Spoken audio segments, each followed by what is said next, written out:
ना ही under water photography आसान है, ना ही एक्टिंग आसान है, ना ही डायरेक्शन आसान है। और pro Panja league of course तो बहुत वो इतना बड़ा वो चीज़ शुरू करना और पहले सीजन में ही इतना बड़ा व्यूअरशिप आना सोनी स्पोर्ट्स पे आसान नहीं है। सब चीज़ों के लिए बहुत जब अच्छा समय आता है तो मैं बिलीव करता हूँ ज़्यादा ओवरली खुश नहीं होना चाहिए और बुरा समय आता है तो आपको निराश नहीं होना चाहिए। उस हर समय आएगा आपके पास, अच्छा बुरा ऊपर नीचे सब होंगे, आपको उसमें कॉम होना चाहिए। मेरा चैलेंज था बाकी स्पोर्ट्स फैन को लेके आना, जो कबड्डी देखते हैं, जो क्रिकेट देखते हैं, ब्ला ब्ला ब्ला, और भी चाहे स्पोर्ट्स ना भी देखते हैं, जो नॉन स्पोर्ट्स या जो स्पोर्ट्स वाले उनको कैसे लेके आना है और उनको कि एक बार वो देख लें।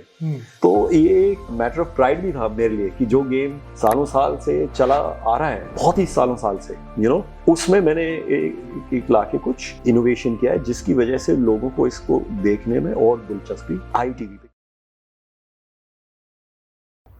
Hi and welcome to Expert Talk with Bhavya Desai. आज के एपिसोड में मैंने परवीन दबाज से बात की है, जो ऑफ कोर्स काफ़ी सारे लोग उन्हें जानते होंगे। He is someone who is actually an actor, फिर बाद में डायरेक्टर भी बने, and now he is the founder along of course with Preity Zinta and his wife, the co-founder of the Pro Panja league.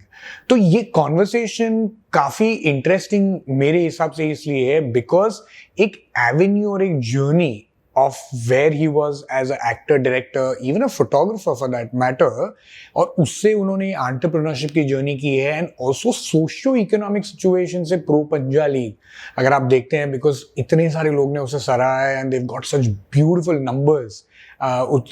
जो उनके पहले सीजन में, अभी सीजन 2 आने वाला है अगस्त में, तो उस बेसिस पे ये कॉन्वर्सेशन है, काफी हार्टफेल्ट कॉन्वर्सेशन है। It talks about lot of things and you can understand जो पैशन से वो बात करते हैं उससे, that how deeply feels about it. So I hope आप इसे एंजॉय करें। अगर आपको ये अच्छा लगा एपिसोड तो प्लीज लाइक शेयर सब्सक्राइब कीजिए हमारे चैनल को, बिकॉज इससे हमें भी मोटिवेशन मिलता है। And also look us up on Instagram and see you in the next one. Hi Parveen, thank you so much for coming in and welcome to the Expert Talk with Bhavya Desai podcast. Thank you Bhavya, thank you for having me. बहुत अच्छा लग रहा है आपके show पे आके। Thank you so much. So बहुत सारी बातें करनी है, काफी इंटरेस्टिंग बातें, बिकॉज आई थिंक आपके जो काफी सारे फैंस होंगे, naturally they know you of course as an actor, as a director, and then I don't know if बहुत सारे लोगों को पता होगा कि आप एक अंडर वाटर फोटोग्राफर भी हैं एंड यू एक्चुअली बहुत काफी शूट करते थे पहले, and now of course the journey, entrepreneurial journey as well. तो काफी सारी चीजों के बारे में बात करनी है, प्रो पंजा लीग है, फोटोग्राफी के बारे में भी। तो पहले आई थिंक सबसे पहला क्वेश्चन मेरा होगा कि you know from an actor naturally you took the plunge into directing as well.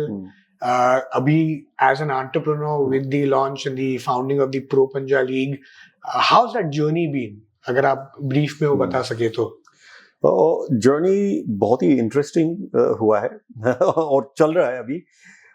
मैं ये कह सकता हूँ मेरा हमेशा जो एक थीम है जिंदगी का वो ये है कि आपके पास एक जिंदगी है, उसमें आपके पास रिग्रेट नहीं होनी चाहिए कि यार ये भी कर लेता, ये कर लेता। हालांकि मेरे अभी भी एक दो चीजें हैं जो मैं करना चाहता हूँ, सीखना चाहता हूँ, लेकिन जो शौक होता है, एक जो काम भी होता है, एक वो भी शौक ही है, और एक जो होता है कि यार ये मैं कर सकता हूँ, तो वो करना ऑफ कोर्स कुछ भी आसान नहीं होता। ना ही अंडर वाटर फोटोग्राफी आसान है, ना ही एक्टिंग आसान है, ना ही डायरेक्शन आसान है। और pro Panja league of course तो बहुत वो इतना बड़ा वो चीज़ शुरू करना और पहले सीजन में ही इतना बड़ा व्यूअरशिप आना सोनी स्पोर्ट्स पे आसान नहीं है। सब चीज़ों के लिए बहुत काम करना पड़ता है, बहुत सोचना पड़ता है, काफ़ी कुछ करना पड़ता है, लेकिन मैं एम्बिशियस भी हूँ और मुझे चैलेंजेस भी अच्छे लगते हैं। राइट। तो मैं यही कोशिश करता हूँ कि मैं जो भी करूँ वो बहुत ही अच्छे तरीके से करूँ, क्योंकि मैं चाहता हूँ, एक प्राइड होता है अपने काम के कि वो जो भी उसको देखे उनको भी एक अच्छा लगे। राइट। या इंटरेस्टिंग एक्चुअली इसके बारे में थोड़ा सा विस्तार में भी मैं थोड़ा सा बाद में बात करना चाहूंगा, because of course as you said के प्राइड भी होना चाहिए इन टर्म्स ऑफ एम्बिशन भी, जो काफी इम्पोर्टेंट भी होता है। बट इन जनरल क्या वो जर्नी ऑल्सो थोड़ी डिफिकल्ट या चैलेंजिंग भी होती है? बिकॉज नेचुरली जब भी आप एक्टिंग करते हो, then from acting usually from always front of the camera, फिर आप पीछे चले जाते हो as a director and then as an entrepreneur, which is always because हमेशा there is a good day and then there is a bad day. It's a completely different scenario as compared to what you do in the other fields. So वो journey में transition wise और even expanding those horizons में, you think was that a challenging journey or was it? उसको मैं transition से ज्यादा expansion बोलूंगा. जैसे आपने बोला वो एक्सपेंशन है, क्योंकि मैं ऐसा नहीं है क्योंकि मैं ऐड कर रहा हूँ. ऐसा नहीं है कि मैं छोड़ के कुछ और कर रहा हूँ. मैं ऐड कर रहा हूँ. मैं एक चीज बताता हूँ. जैसे हमेशा लोग बोलते हैं यार एक्टर बनने में बहुत स्ट्रगल है. उसको मैंने कभी भी स्ट्रगल नहीं माना. उसको मैंने एक लर्निंग एक्सपीरियंस माना है, एक चैलेंज माना है. उसको मैंने कभी भी, क्योंकि उसको आपको नेगेटिव अप्रोच से नहीं देखना चाहिए किसी भी चीज को, जो मेरे हिसाब से है.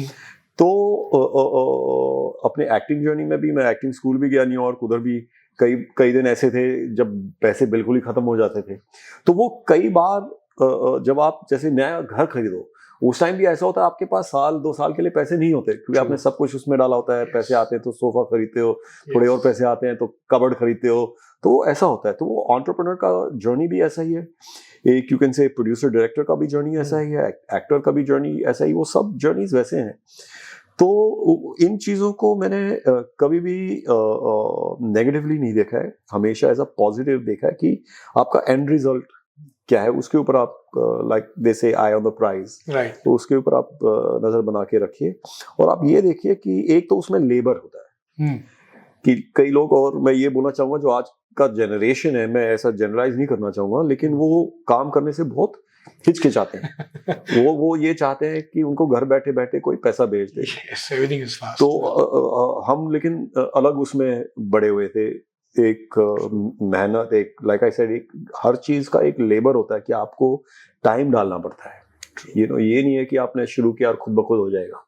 सो हर चीज लेबर इंटेंसिव भी है. एक्टिंग हो चाहे डायरेक्शन हो, उसके अंदर आपको जो होमवर्क उसके ऊपर करना पड़ता है वो लेबर इंटेंसिव होता है.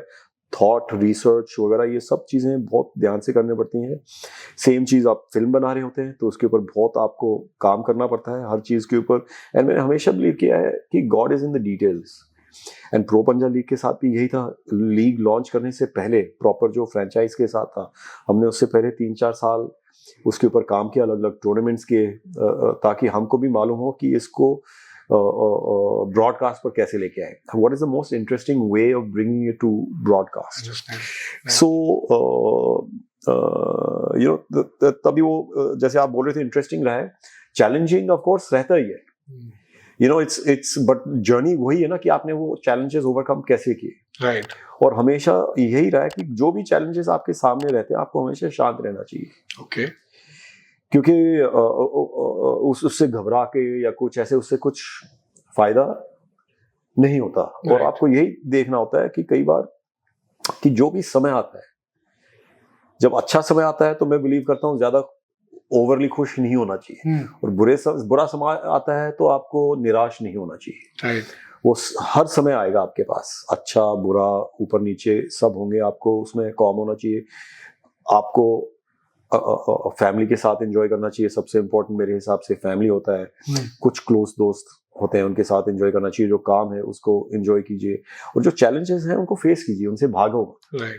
ये नहीं है कि आप सो जाएंगे, उठेंगे एक दिन तो चैलेंज खुद ब खुद चला जाएगा. उसको आपको ही सॉल्व करना पड़ेगा, लेकिन शांति से, सोच समझ के. Understand. So let's talk about the Pro Panja League. Of course, ये आपने of course found किया with Preeti, I think in 2018, a few years back. So can you take me through that journey of how the whole idea came? Because ये थोड़ा सा different है. I think आज तक कभी कोई ऐसा स्पोर्ट कभी ब्रॉडकास्ट या एट सच अ स्केल कभी तक देखा नहीं है. Number 1. Number 2, also can you give a little bit of an idea to the viewer as well कि स्ट्रक्चर वाइज ये नॉर्मली कैसा होता है. जैसे for example for someone like me who doesn't know how the Panja League और how does the sport work India में, तो उसके लिए आप उसको कैसे समझाओगे, कैसा स्ट्रक्चर होता है और क्या. सबसे अच्छी बात क्या है पंजा में कि आपको इतना तो समझ है कि आपको टेबल के ऊपर हाथ रख के दूसरे का हाथ नीचे रखना है. राइट. करेक्ट. जैसे फुटबॉल है, उसमें आपको ये मालूम है कि ये बॉल उसके नेट में जानी चाहिए, राइट, करेक्ट। उसके बाद आता है ऑफ साइड, ये वो ढमकाना शमकाना बाकी सब, करेक्ट। सो बेसिक जो चीज है वो तो सबको मालूम ही है, राइट। सो इस स्पोर्ट की जो खूबी है वो भी उसकी सिंप्लिसिटी है कि आपको दूसरे का हाथ नीचे करना है, उसके बाद आता है फाउल, एल्बो, स्ट्रैप में जाता है, बांधे जाते हैं हाथ, अगर स्लिप आउट हो जाए, कई सारी रूल्स हैं और ये वो। और ये जो फर्स्ट सीजन अभी हमारा जो गया वो इतना बड़ा सक्सेस इसलिए भी था क्योंकि लोगों को मजा भी आया यार कि ये गेम में इतने लेवल भी हैं और वो जल्दी से रूल्स भी उनको समझ में आ गए और मजा आया देख। तो ये जो शुरुआत हुई जैसे आपने बताया, ये एक्चुअली इसका जो ग्रेन है वो 2017 में आया। और कि उससे पहले मैंने स्पोर्ट्स में थोड़ा सा आ चुका था। हमने एक 2-3 स्पोर्ट्स वेबसाइट्स चालू किए थे, MMAindia.com, sportsindiashow.com।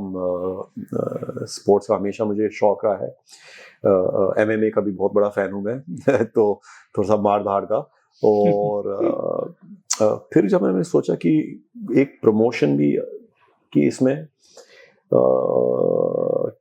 आना चाहिए यू नो, तो वो पंजे का आइडिया मेरे पास आया। मैं बेसिकली दिल्ली से हूँ, दिल्ली में बड़ा हुआ था, कई जगह बड़ा हुआ हूँ, लेकिन जो स्कूल कॉलेज खत्म किया है वो दिल्ली में। और वहाँ पे पंजा काफी लड़ाते थे, कजन भी। और यूनिवर्सिटीज में उस time over the top movie भी आई थी, तो एक काफी वो फेमस भी हुई थी वो। तो वो जो बचपन की एक जो याद थी कि मुझे ये था कि देखिए जो बाकी ऑलरेडी स्पोर्ट्स कर रहे हैं उसमें मुझे नहीं आना था कि उसमें आके मुझे क्या फायदा है और बाकियों को क्या फायदा है, करेक्ट। इतने सारे लोग क्रिकेट में हैं, इतने सारे लोग, कबड्डी ऑलरेडी चालू हो चुका था। तो मुझे ये था कि एक ऐसा स्पोर्ट में चुनूं जो कल्चरली हिंदुस्तानी भी है लेकिन वो इंटरनेशनल भी है। अगर आप देखें तो हर देश में खेला जाता है, लेकिन उसका एक हिंदुस्तानी नाम है, भारतीय नाम है पंजा, जो सब समझते हैं। सड़क पे कोई घूम रहा हो उसको भी मालूम है, सबसे बड़े इंडस्ट्रियलिस्ट को भी मालूम है कि ये स्पोर्ट बेसिकली क्या है। फिर आता है कि ये प्रोफेशनली कैसे खेला जाता है, एमेचरली कैसे खेला जाता है, खिलाड़ी कैसे। तो उस चीज में हम आने शुरू हुए कि खिलाड़ी कौन कौन है, कितना बड़ा स्टैंडर्ड है और दुनिया में और क्या चल रहा है। तो उसको प्रोफेशनली हमने समझा। हमने फिर उसका जो पहला टूर्नामेंट है वो हमने Feb 29 2020 में हमने लॉन्च किया दिल्ली में। और वो उस टाइम किरण रिजिजू जी स्पोर्ट्स मिनिस्टर थे, एंड विजेंद्र सिंह जो ऑफ कोर्स हमारे देश के बहुत बड़े बॉक्सर हैं, उन दोनों ने आके इनॉग्रेट किया, स्पेशल चीफ गेस्ट थे और बहुत बड़ा हिट हुआ। और लेकिन उसके 3 हफ्ते बाद लॉकडाउन हो गया पहला सो फिर लॉकडाउन में हमने दोबारा स्ट्रेटेजाइज किया कि इसको कैसे ऑडियंस के सामने और कैसे इसको रिजुविनेट करें, क्योंकि वापस we had to start from square one almost, so जब लॉकडाउन पहला खत्म हुआ, फिर हमने एक बॉम्बे में with gateway India in the back वो एक चालू किया। तो उस गेम को हमने बड़ा किया with the location is well, चारों तरफ पानी था, तीनों तरफ पानी था, एक तरफ गेटवे ऑफ इंडिया था, तो वो माहौल ही बहुत बड़ा बन गया। उसके बाद हमने विजेंद्र सिंह जी का एक फाइट था, विजेंद्र भाई का गोवा में on top of casino boat Majestic Pride, so उसमें भी हमारे 2-3 मैच होंगे। So again a different location on a roof of a casino boat, तो बहुत बड़ा वो हुआ। फिर सेकंड लॉकडाउन हुआ, then again we did a couple of shows in fitness exhibitions, Sheru classic. और फिर हमारा 2022 ग्वालियर में हमने ग्वालियर फोर्ट के सामने बहुत बड़ा शो किया। पहले हमने LNIP कॉलेज है ग्वालियर में, वहाँ पे 2-3 दिन उसके प्रीलिम्स किए और जो फाइनल्स हैं वो हमने ग्वालियर फोर्ट के सामने किया। परमिशन बहुत मुश्किल से मिली, लेकिन मिली। फॉर्चुनेटली सिंधिया जी का भी हाथ था हमारे साथ, तो सपोर्ट था और पूरे ग्वालियर का सपोर्ट था। तो वो हमने इवेंट किया ग्वालियर फोर्ट के सामने, जो कि बहुत बड़ा हिट हुआ, बहुत बड़ा। और उससे हमारा सोशल मीडिया भी एकदम से एक्सप्लोर हुआ, नंबर्स देखना। और उसके बाद जो सोशल मीडिया, इंस्टाग्राम वगैरह के जो सर्च है उसमें आने लग गए ऑर्गेनिकली। तो साइड बाय साइड हमने ऑफ कोर्स सोनी से इस बात किया, उनके साथ वो टाई अप किया। और प्लस अब तक हमको एक आइडिया था कि इसको ब्रॉडकास्ट पे कैसे लेके आए, कितने राउंड होने चाहिए एक, उसमें कैसा एक अंडर कार्ड होता है हमारा जिसमें 3 राउंड के मैच होते हैं, ओवर कार्ड है, मेन कार्ड है जिसमें बेस्ट ऑफ 5 के मैच होते हैं। कुछ हमने नई रूल्स बनाए, चैलेंज राउंड जिसमें 10 सेकंड में अगर आप दूसरे का हाथ नीचे करेंगे तो आपको 5 एक्स्ट्रा पॉइंट करते हैं। ऐसे करके हमने कई इंटरेस्टिंग चीजें बनाई। प्लस अगर आप दूसरे को, जैसे 5 है बेस्ट ऑफ 5, अगर आपने 3-0 से किसी को हरा दिया तो आपको 2 बोनस पॉइंट मिलते हैं, तो 5-0 हो जाता है। तो ऐसे बहुत इंटरेस्टिंग हमको लगा उस टाइम पे, इससे पहले कि होगा। और फॉर्चुनेटली कई सारी चीज़ें बहुत अच्छी हुई उससे लॉन्च से पहले, जो 2023 जुलाई में हुआ। Sunil Shetty ji came on board as a investor and a mentor. हमारा एक प्रोमो भी को ब्रांडेड प्रोमो गदर 2 के साथ सनी भाई के साथ हुआ, जो उन्होंने अपनी फेमस लाइन 2.5 किलो का हाथ हमारे लिए बोला, जो एक ड्रीम था। तब तक मेरा एक वो था कि यार इसका प्रोमो जो है ना, अगर सनी भाई के मुंह से ये ये हो जाए, तो लकली उनकी फिल्म आ रही थी और वो टाई अप हो गया। सो लॉट ऑफ थिंग्स, वो कहते हैं कि वो सारे तारे मिल गए at that time, the stars came together for us. और हमको व्यूअरशिप बहुत अच्छी मिली, 32 million unique viewers, not reach लोग बोलते हैं, लेकिन रीच का आप कुछ भी बना सकते हो, unique viewers. So we'll come to that. ये मतलब ये काफी जो आगे के पोर्शन है about Sunil Shetty coming in as the investor, of course about the promotions as well. ये काफी मुझे इसके बारे में भी काफी आया few questions about this. Yes, but from a जैसा आपने बताया, मतलब सो नॉर्मल जो अभी व्यूअर्स जो बेसिकली देख रहे हैं वो एक फुल पैकेज प्रोडक्ट है, but they do not know कि इसके पीछे आप लोग ने कितनी मेहनत की है and how many before getting on to these sort of platforms आपने कितनी सारी शोज की है। मालूम पड़ जाएगा तो क्या फर्क पड़ेगा। नो बट देखो जैसे फिल्म होती है, मैं आपको एग्जांपल देता हूँ। फिल्म होती है, उस पे आप कितनी भी मेहनत कर लो, उनको अच्छी लगेगी तो वो देखेंगे। ये तो है नहीं कि उनको लगेगा यार बंदे ने यार 200 घंटे नहीं 300 घंटे काम किया है, देख लेते हैं। करेक्ट। तो मैं वही कह रहा हूँ, व्यूअर को उससे कुछ लेना देना नहीं है। और गलती भी हम यही करते हैं कि हम सोचते हैं यार हमने मेहनत बहुत की हुई है, लोगों को देखना चाहिए। So you stop seeing it objectively. Got it. You have to see your product as a product. उसको आप ये मत देखिए कि हमने खून पसीना डाला है तो लोगों को देखनी चाहिए। गलती हम वही करते हैं। आप हर चीज को, अपने प्रोडक्ट को अपने से हटा के, अपना दिल को से हटा के उसको एक बेदर्द तरीके से आप उसको देखिए कि लोग इसको क्यों देखें।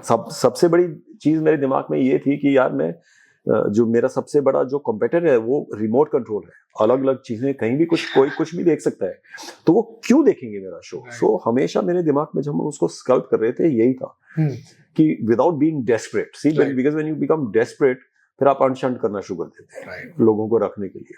सो इट्स कि आप डेस्परेट नहीं कि एक शो अच्छा हो, लोग उसको ग्लू करें और उसको एंगेजिंग हो और देखें उसको। Right. So but structure wise, मतलब ऑफ कोर्स जैसा आपने बोला कि you adapted to certain rules, you introduce, and naturally वो चाहिए कोई भी in the journey of any sport. You obviously require some interesting things जिससे व्यूअर्स और एंगेज हो, थोड़ा एक्साइटिंग हो, because at the end of the day it's content. But उसके पहले from a conventional stand point, मतलब जो नॉर्मल करंट पंजा लीग सॉर्ट ऑफ जो सिचुएशन है in the country, can you just take us through that? मतलब वो कैसे चलता है? Is it like every state has like a team और like a state team and things like that? 6 teams city wise. अच्छा, So वो आपके league में है, राइट? हाँ, हमारी नहीं मैं बट अदरवाइज हाँ, अदरवाइज जो एमेच्योर है it's run by federation, people's arm wrestling federation of India, and हर स्टेट में एक एफिलिएटेड यूनिट है, main federation, and that takes team India also. तो हर स्टेट में वो स्टेट चैंपियनशिप होता है, डिस्ट्रिक्ट चैंपियनशिप्स होते हैं, जो स्टेट चैंपियनशिप्स में टॉप 2 होते हैं वो नेशनल में जाते हैं। अभी नेशनल जून 6 से 10 महाराष्ट्र आर्म रेसलिंग एसोसिएशन कर रही है नागपुर में, जो नेशनल्स हैं। जो नेशनल्स हैं वो नागपुर में होंगे, और जो नेशनल्स में फिर जो टॉप 2 आते हैं हर वेट कैटेगरी में, क्योंकि इसमें वेट कैटेगरीज हैं। और प्लस एज के हिसाब से भी है, सब जूनियर, जूनियर, फिर youth, senior, master, grand master, so सब दादा लोग भी इसमें हिस्सा ले सकते हैं। और फिर left hand, right hand, ladies का भी सेक्शन है, फिर पैरा एथलीट्स का भी है। So it's the national championship plus para championship. So इसमें काफी सारे वो कैटेगरीज हैं। तो 4-5 दिन ये नेशनल्स चलता है, और तो हर स्टेट में से जो जीते हैं वो उसमें आते हैं गॉट इट। नेशनल तो यूजुअली जो एथलीट जो अभी आपके लीग में है, प्रो पंजा लीग में, so those are also the ones who are like the renowned ones who are already in that structure, and or is it like that ke anybody who even wants to apply, say for tomorrow if I want to actually apply, even if I'm not an athlete or if I'm not in that federation, so I cannot do that. Is it like see, that? If you can see, it's not see, first of all मैं ये नहीं बोलूंगा कि आप सीधा जाओ क्योंकि हाथ टूट जाएंगे, एक ट्रेनिंग लेके जाना चाहिए। मैं एक चीज बताऊं कि वो लगता बहुत आसान है, नहीं, लेकिन ये जो बंदे हैं ये अलग लेवल के, right, you know what I mean, ये सही में अलग लेवल के बंदे हैं। अभी हमारा स्टैंडर्ड बहुत बढ़ता जा रहा है since we started, because people have started taking it seriously, right. तो ऐसा है कि देखिए सब जो बच्चे हैं वो कहीं ना कहीं से आए हैं, करेक्ट, और अभी ऐसा नहीं है कि वो सब कुछ छोड़ छाड़ के प्रोफेशनल आर्म रेसलर बन गए। सबके अभी भी जॉब्स हैं, कोई फार्मर है, कोई सीए है, कोई गवर्नमेंट ऑफिसर है, कोई ट्रेनर है, तो सबके कुछ ना कुछ काम है। कोई सिक्योरिटी में है, अलग अलग मैकेनिक है, कोई यू नो, सो सबके अलग अलग काम है। लेकिन ये है कि वो इस स्पोर्ट को ट्रेन कर रहे हैं और नेशनल स्टेट में भाग ले रहे हैं लास्ट 10-12 साल से। तो जो हमारे लीग में है वो बेस्ट ऑफ बेस्ट है। जो ग्वालियर में हमने जो टूर्नामेंट किया था वो रैंकिंग टूर्नामेंट था। बेसिकली ये जो टॉप आर्म रेसलर्स थे वहां पे आए थे, और हमने ऐसे नहीं कि हमने चूज किया कि ये इनको आना चाहिए, नहीं, उन्होंने खुद को चूज किया। उधर 600-700 खिलाड़ी आए थे और जो टॉप 180 थे, बेसिकली जैसे 80 kg का वेट कैटेगरी है, तो जिसने सबको हराया वो नंबर 1 रैंक हो गया। तो वो हमने नहीं किया, वो उस बंदे ने अपने टैलेंट टेक्निक से खुद जीता है ना, राइट। तो वो, और जो एक बार सिर्फ जो नंबर 1 से हारा है वो नंबर 2 हो गया, and so on and so forth. So in each weight category हमने टॉप 18 को रैंक किया। और हमारे यहाँ पे और एक और खास बात है प्रो पंजा लीग में कि इसमें मेन, वुमेन और स्पेशली एबल तीनों के वेट कैटेगरीज हैं। तो आदमियों के 6 वेट कैटेगरी हैं, लेडीज के 3 और पैरालंपिक का एक खुला स्पेशली एबल का। So it's one of the, I don't know if there is any, मुझे नहीं मालूम कि और कोई लीग ऐसा है दुनिया में नहीं जिसमें ये सब एक ही प्लेटफॉर्म पे भाग लेते हैं। लेकिन ऑफ कोर्स अपने वेट कैटेगरी के अगेंस्ट, जो 80 kg का है वो 80 kg के अगेंस्ट ही खेलता है, so on and so fourth. तो जो टॉप 18 खिलाड़ी थे हर वेट कैटेगरी में वो लीग में है। I understand. And the teams जो normally है, so now you said कि वो एक ही competition में भाग लेने, meaning say for example if they are playing for a team, if they are from Maharashtra, so in that team if there are 18 players, तो वो 18 players में if 30 players हैं actually. Okay. Because 10 weight category हैं और हर weight category में 3 player हैं. Okay. So assuming 30 players, and if they are playing against Gujarat, say for example, so against both of the teams, each of the categories will play, and then whoever comes on top total में, तो they are the ones who are usually. मैं बताता हूँ एक छोटा से उसमें कि पॉइंट सिस्टम कैसा है। कि सबसे पहले तो जैसे मुंबई का टीम है, जरूरी नहीं है कि उसमें मुंबई के खिलाड़ी महाराष्ट्र के, वो हर जगह से आते हैं क्योंकि वो ड्राफ्ट हुआ था और ओनर्स ने अपने प्लेयर्स चुने थे रैंकिंग सिस्टम के हिसाब से। जो चारू शर्मा जी ने वो ड्राफ्ट चलाया, एक हमारा सॉफ्टवेयर सिस्टम था, तो it was all computerised and all very clear and fair, because even the way the players had come in was not, कई लीग्स में होता है कि वो चुनते हैं कि ये बेस्ट प्लेयर्स हैं, हमने नहीं चुना, उन्होंने खुद को चुना।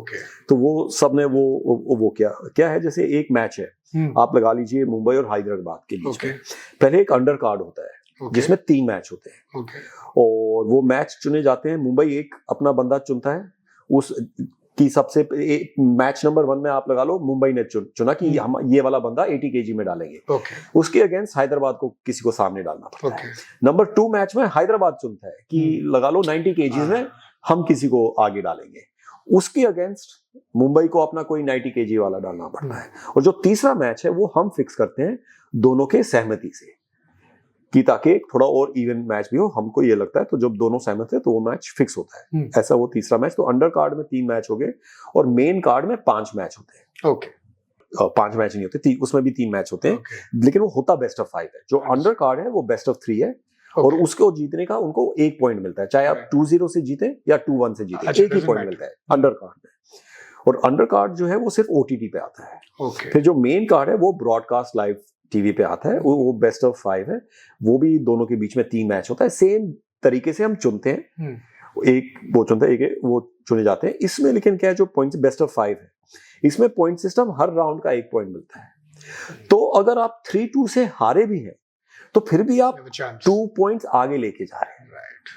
तो इसलिए वो पॉइंट सिस्टम जो है वो आगे बहुत एक एक पॉइंट मान्य रखता है। और जो प्रीलिम्स हैं वो 15 दिन के होते हैं और इसमें जो टॉप 4 टीम जो होते हैं पॉइंट के हिसाब से फिर वो सेमीफाइनल्स में जाते हैं। ओके, ऐसा है। राइट। सो ये स्ट्रक्चर मतलब जो है ये पहले से ही स्ट्रक्चर वाज देयर जिसको आपने काफी अडेप्ट किया है टू मेक इट इंटरेस्टिंग? और ये हमने इन्वेंट किया है, आप कह सकते हैं। ये हमने स्पेसिफिकली इसके लिए ऑफ कोर्स देख के कि पॉइंट सिस्टम कैसा होना चाहिए, इंटरेस्टिंग कैसा होना चाहिए, बाकी लीग्स में क्या हो रहा है क्या नहीं हो रहा है, इसमें एमेच्योर में क्या हो रहा है, तो ऐसा कुछ सिस्टम आर्म रेसलिंग में नहीं था। ये in a large extent you can say arm wrestling की दुनिया में, प्रोफेशनल आर्म रेसलिंग में we are number 1 in the world right now in a tournament, but we are also leading the way with a lot of these things. Right. So so that's what made it very interesting also, even for arm wrestlers around the world, was how we adapted to bring this to TV. Yeah. So that's also something that I want to talk about, because of course innovation, as they say, is so interesting. Yeah. And I'm sure, as jaise aapne mention kiya ke there was no system as such, like most of the leagues or like most of the tables and the rules that you usually come up with, it's always adapting and learning from things around. How was that process, and what's the sort of effort that you feel कि वो लगा, and how much of that really took out of you, because जब भी आप lead करते हो, you and of course Preeti as well, so it needs to be, the passion needs to really come out from like I said, see, God is in the details. तो ये चीजें of course मैं बैठ के बनाता था, because there's nobody to go to, because you're reinventing the wheel kind of thing, so there's no reference point also. So literally मैं कमरे में बैठ के आइडिएट करता था, बनाता था। फिर हमारे ऑफिस में जो 2-3 बंदे हैं arm wrestling into arm wrestling और समझते हैं, उनके साथ में बात करते, bounce off the ideas in this and that. So it was a continue learning, but also putting that together and seeing कि अच्छा ये इंटरेस्टिंग है। जैसे जो चैलेंज राउंड मैंने जो बनाया वो भी सबको बहुत अच्छा लगा, because it's never been done before in arm wrestling. Even जो एशियन फेडरेशन के सब लोग आए, president, vice president, general secretary, उनको सबको बहुत अच्छा लगा। इवन वर्ल्ड फेडरेशन में इसकी बात चल रही थी, यार इन्होंने ऐसा किया, इन सबको बहुत अच्छा लगा ये जो इनोवेशन हमने किया है, क्योंकि पहले ये कभी हुआ नहीं था। लेकिन इससे गेम बहुत इंटरेस्टिंग हो गया, और वो भी यही चाहते हैं कि यार लोग गेम को देखें और ये इंटरेस्टिंग बने।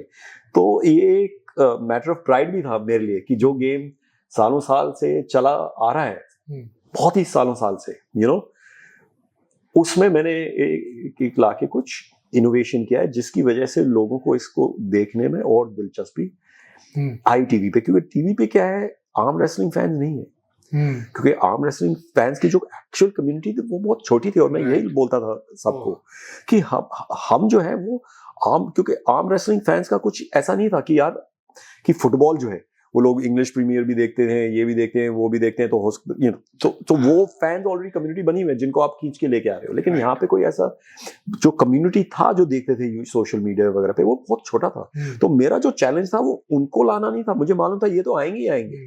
मेरा चैलेंज था बाकी स्पोर्ट्स फैन को लेके आना, जो कबड्डी देखते हैं, जो क्रिकेट देखते हैं, ब्ला ब्ला ब्ला, और भी चाहे स्पोर्ट्स ना भी देखते हैं, जो नॉन स्पोर्ट्स या स्पोर्ट्स वाले हैं, उनको कैसे लेके आना है, और उनको कि एक बार वो देख लें तो उनको अच्छा लगे और वो वर्ड ऑफ माउथ से स्प्रेड होता जाए। Got it. तो वो एक चैलेंज था कि इसको इंटरेस्टिंग कैसे बनाए। उसके अंदर काफी सारी चीजें आ जाती हैं, आपका स्टेज आ जाता है, आपके स्क्रीन आ जाते हैं।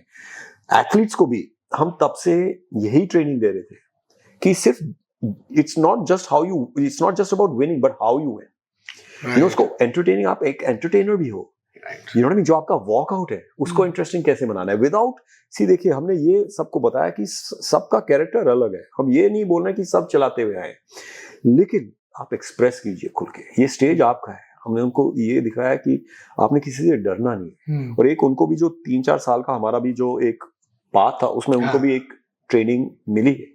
तो आप अगर देखेंगे दोबारा जो लास्ट सीजन था, आप देखेंगे बहुत ही कॉन्फिडेंस के साथ बहुत सारे प्लेयर्स आए हैं, और देखम रेख दूसरों में भी वो एक आया है, तो एक वो बैटल हुआ है। तो उसको देखने का एक मजा है कि टेबल पे, और जो लोग स्टेडियम में भी आए क्योंकि कई साल मुझे मालूम था कि देखिए इससे पहले लोगों को ये था पता नहीं कैसा होगा, ये होगा वो होगा, पंजा ये कैसा होगा। कुछ मेरे दोस्त तो कोई साथ उनकी मिसेज भी जो उनको लेके आ रहे थे पहले मना कर रहे थे, बोला यार आपके भाभी को जबरदस्ती लेके आए। बाद में उनको बहुत अच्छा लगा, बार बार आए। तो मैंने उनसे पूछा कि भाभी जी आपको इसमें क्या अच्छा लगा कि आप बार बार फिर आए, क्योंकि मुझे मालूम था कि आप शुरुआत में नहीं आना चाह रहे। तो उन्होंने बोला जब हम आए और वो देखा लाइव, और जब खिलाड़ी आए भी ऐसे वो करते हुए इतने पैशन के साथ, और मेनली जब उनका गेम हुआ तो हाथ, दोनों के हाथ ऐसे हिल रहे थे, पैर हिल रहे हैं, और इतना वो हमको बहुत अच्छा लगा कि इतने पैशन के साथ और इतना उसमें वो गेम है जान में। तो वही जो जिस चीज के ऊपर हम, और ये ऐसे लोग हैं जो स्पोर्ट्स, आप आर्म रेसलिंग छोड़िए, स्पोर्ट्स भी नहीं देखते हैं। ओके। तो वही एक हमारा चैलेंज था कि ऑडियंस जो है उसको कैसे एंटरटेन करें, क्योंकि this is sports entertainment, it's not just sports, it's not the Olympics you know where you are watching to see your country get a medal. It's sports entertainment also, so but entertainment mainly जो table पे हो रहा है वो सब असली है, but हाँ जो वॉकआउट है कि आप अपने आप को कैसे एक्सप्रेस कर रहे हैं, ब्ला blah blah, all of that, जीतने के बाद आप कितना, it's about the celebration, blah blah blah, and like I said, everybody has a different way of doing it, so we don't force anybody, but we just try to get them to bring out their own characters. Right. But do you think then those are the viewers also that you've genuinely really connected with? इसीलिए आपके numbers भी काफी जो आपको देखने मिले, like 32 million unique viewers. या उसके बगैर तो वो नंबर्स होते ही नहीं ना। उसके बगैर तो मैं आपको बताऊं 50 लाख भी नहीं होते, क्वाइट फ्रैंकली स्पीकिंग, व्यूअरशिप। अगर हम आम जो व्यूअर है उसके साथ कनेक्ट नहीं कर पाते, और इतना फीडबैक हमको मिला है उसके बाद, जिन लोगों का हमको लगा ही नहीं था कि ये देखेंगे। सिटीज के अंदर भी इतना अच्छा व्यूअरशिप रहा है, एंड लोगों ने देखा है। जो मुंबई महाराष्ट्र में इतना अच्छा व्यूअरशिप रहा है, the top state was Maharashtra. जो हमको कभी सोचा ही नहीं था कि यार मुंबई में भी इतने लोग देखेंगे, लेकिन इतने सारे लोगों जो फीडबैक आता है अभी कि यार देखा था, बड़ा मजा है। सो बेसिकली जो जिस चीज के ऊपर हमने काम किया इतना, तो उसका एक यू कैन से वो फल मिला, यू कैन से। राइट। सो आपने थोड़े टाइम पहले बोला that in this sort of a league काफी सारे लोग हैं who are not, it might not be their full-time profession. Yeah. They are farmers, then they are obviously government officers, they are mechanics, XYZ. So which means कि आप काफी सारे different socio-economic sort of a strata से players जो है, they are coming in, they're really giving it their best, they're enjoying themselves. How do you think, they say, right, that sports always transcends all barriers, languages, and I'm sure that काफी सारे जो आपके players भी वो है काफी tier 2, tier 3 cities से भी आते हैं, mainly वहीं से आते हैं, right? I was just trying to be a little, yeah. So from that perspective, then how do you think that the effort that you have done, और आपका sport जो है, how has that changed barriers in terms of whatever those economic sort of socio-economic sort of situations is, तभी हम इसको भारत का खेल बोलते हैं, क्योंकि ये सही में जो खिलाड़ी हैं, ये ऐसा नहीं कि एक स्टेट से, ये पूरे भारत से हैं और हर इकोनॉमिक स्टारर से हैं। और हालांकि इनके जॉब्स हैं, लेकिन ये हर दिन ट्रेनिंग भी करते हैं, वीकेंड्स पे ग्रुप में करते हैं, एवरीडे खुद करते हैं, क्योंकि इसमें कंपटीशन भी बहुत हो गया है। और ये है कि हाँ, जैसे मैं आपको शुरुआत में बता रहा था, हम ऐसे स्पोर्ट में आना चाहते थे जिसके आने से, हमारे आने से फर्क पड़े, और मेरे ख्याल से फर्क पड़ा है। वो प्लेयर्स भी खुद बोल रहे हैं, क्योंकि एक उनके स्पोर्ट का रिस्पेक्ट हुआ है, एक स्पोर्ट का इतना बड़ा प्लेटफॉर्म मिल गया है, उनको पैसे मिलने शुरू हो गए जो पहले नहीं मिलते थे। हर टूर्नामेंट के पैसे मिलते हैं, लीग के पैसे मिलते हैं उनको। अभी कई सारों का इंस्टाग्राम हैव एक्सप्लोडेड, उनको इंस्टाग्राम पे प्रोडक्ट्स के पैसे मिलने लग गए हैं, and so on and so fourth. और ये हम तब से उनको शुरुआत से बोलते आ रहे हैं इन चीजों के ऊपर। हम उनके साथ, जब लॉकडाउन भी था तो जूम क्लासेस करते थे, कि आप सोशल मीडिया बढ़ाइए और आप ये ऐसा कीजिए, आप अलग ये and all that kind of stuff, क्योंकि हम जो उनको बताते हैं कि हम जो चाहते हैं कि जो जैसे of course you can never be IPL और kabaddi also a long way, but जो यूजुअल जो एथलीट है उनका 15-20% ही खेल से आता है, बाकी खेल से बोले तो राइट, उससे बाकी जो है वो बाकी चीजों से आता है। तो उनको भी तभी हमने यही ट्रेनिंग देते हैं कि कैसा सोशल मीडिया पे और ये ब्ला ब्ला ब्ला ऑल दैट। तो बहुत अच्छा लगता है जब जब खिलाड़ी बोलते हैं कि हमने अपना घर दोबारा बनवाया है या ये किया है। हम अपने एक बच्चे को अभी 1-2 लाख का वो मिला था, तो उसने बोले इसके साथ मैं अपनी रजिस्ट्री करवाऊंगा घर का, एंड सो ऑन। कई सारे बच्चों को उनके जॉब में प्रमोशन मिला है इसकी वजह से। चेतना शर्मा है वन ऑफ आवर चैंपियंस, वो सीबीआई में थी डेस्क जॉब में कोलकाता में। She got a job in the land revenue department now, she got a promotion and everything, and she said interview में उनको सिर्फ प्रो पंजा के बारे में ही बात कर रहे थे, तो because of that she got a higher job. So वो it's making a difference in their lives and in everybody's lives. And not just that, एक हमारी फीमेल एक प्लेयर है, अभी मैं नाम नहीं लूंगा, लेकिन बहुत अच्छी प्लेयर है और यहाँ हरियाणा से है। और मेरे बाद में सुनने में आया था कि पहले उनका हस्बैंड नहीं चाहता था, जो उनके साथ एक और हैं जो हरियाणा के हैं, उनको वो कह रहे थे कि मेरी मिसेस को आप खराब करोगे और गेम में लेके जा रहे हो टीवी पे ये वो। जब पहले दिन उन्होंने देखा कि वो खेल रही है और जीती, उनको इतना अच्छा महसूस हुआ। उन्होंने अपनी गली में पूरा बड़ा स्क्रीन लगा के हर दिन वो सब मिलके देखते थे।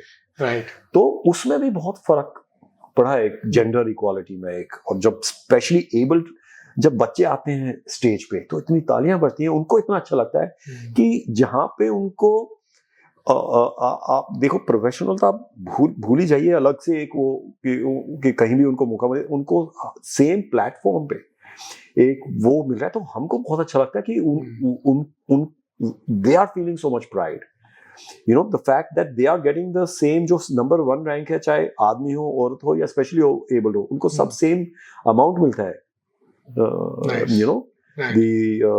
The ones who are number 1 ranked, number 2 ranked, right. So उसके हिसाब से कोई वो नहीं है हमारी तरफ से। हाँ, जब ऑक्शन शुरू होगा सीजन 3 में, then it's going to be a market economy. Okay. But right now it's a draft system for the first 2 years where the salaries of everybody are fixed. Exactly. When the auction system starts, then it's a market system. We can't help that. Yeah. But right now, since the beginning, we have kept it like that. So there is no income disparity in between any of the players. They all basically make the same amount, so that according to the ranking. Of course. Yeah. Naturally. From that perspective. Yeah. Okay. So आप बोल रहे हैं कि season this is currently अभी new season is going to start in August, right? Correct. Around that time. अभी announce नहीं किया है. Around that time. Yeah. So that is going to be that season 2. Season 2, correct. Right. So another season, ये एक और season होगा जिसमें also everything will be as per the draft system. And yeah. Then the third season will be. Right. Of course, as the league grows, and obviously you also need to adapt. जो एक natural journey है किसी भी sport की. Correct. ये काफी actually interesting आपने ये बात बोली in terms of like equality as well and how actually